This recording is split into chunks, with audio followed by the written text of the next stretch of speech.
మీ అందరికీ వందనములు. మీ అందరూ బాగున్నారా? ఈరోజు దేవుని వాక్యము కీర్తనల గ్రంథం 121 కీర్తన 3వ వచనం. ఆయన నీ పాదం త్రొట్టెల్లనీయుడు, నిన్ను కాపాడువాడు కునుకడు. ఈ వచ్చిన భాగములో ఆయన అనే మాట రాయబడి ఉన్నది. ఆయన అంటే ఎవరు? యెహోవా దేవుడు, సమస్త సృష్టిని సృష్టించిన దేవుడు. నిన్ను నన్ను ప్రేమించి తన ప్రియకుమారుణ్ణి లోకానికి మానవుడిగా పంపించి ఆయన పొందిన శ్రమలు, శిలువ మరణం ద్వారా, ఆయన తిరిగి లేవటం ద్వారా మన జీవితాన్ని ఏలుబడి చేస్తున్న ప్రతి విధమైన పాపమును, అపరాధమును తీసివేసి పరలోక రాజ్యానికి వారసులుగా చేయడానికి ఈ లోకానికి పంపించిన తండ్రి అయిన దేవుడు మనకు ఆయన వాగ్దానం చేస్తున్నది ఏంటనంటే, నీ పాదము త్రొట్టెల్లనీయడు.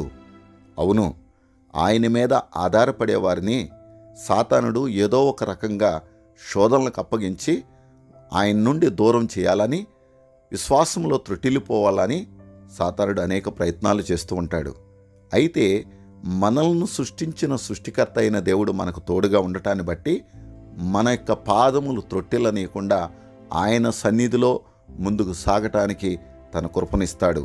అంతేకాదు, నిన్ను కాపాడువాడు కునుకడు. మనల్ని సృష్టించిన సృష్టికర్త ఆయన గనక మనల్ని కాపాడే బాధ్యత కూడా ఆయనే తీసుకుంటాడు. ఈ లోకంలో ఎలాంటి పరిస్థితులు వచ్చినా నిన్ను కాపాడడానికి, నిన్ను రక్షించడానికి, నిన్ను ముందుకు నడిపించడానికి నీ మీద దృష్టి ఉంచి ఆయన నీకు సరైన మార్గంలో ముందుకు నడిపించడానికి సిద్ధంగా ఉన్నానని ఆయన వాగ్దానం చేస్తున్నాడు. ఈరోజు ఈ వాక్యాన్ని నువ్వు నమ్మితే, ఈ సత్యాన్ని నువ్వు విశ్వాసం ఉంచి ముందుకు సాగినట్లయితే నీ జీవితంలో ఎదురయ్యే ప్రతి పరిస్థితి నుండి నిన్ను తప్పించి ఉన్నత మార్గంలో నడిపించి ఆయనే మనకు తోడుగా ఉండి మనల్ని నడిపించడానికి సిద్ధంగా ఉన్నాడు.